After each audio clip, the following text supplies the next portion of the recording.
আমার দাদা প্রতিদিন 10 মাইল হাঁটতেন, আমার বাবা হাঁটতেন 5 মাইল।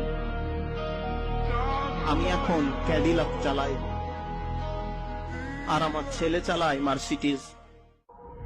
আমার নাতি হয়তো ফেরারি চালাবে, কিন্তু আমার নাতির পরের জন্ম হয়তো আবার খালি পায়ে হাঁটবে।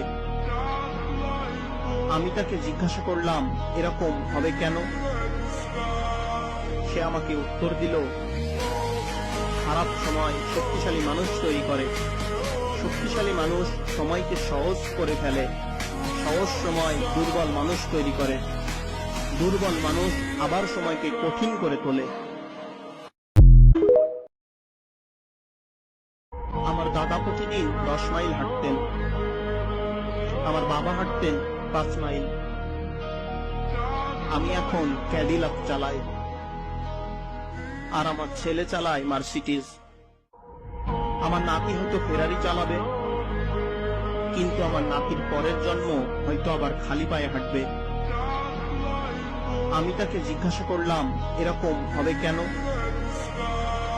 সে আমাকে উত্তর দিল, খারাপ সময় শক্তিশালী মানুষ তৈরি করে।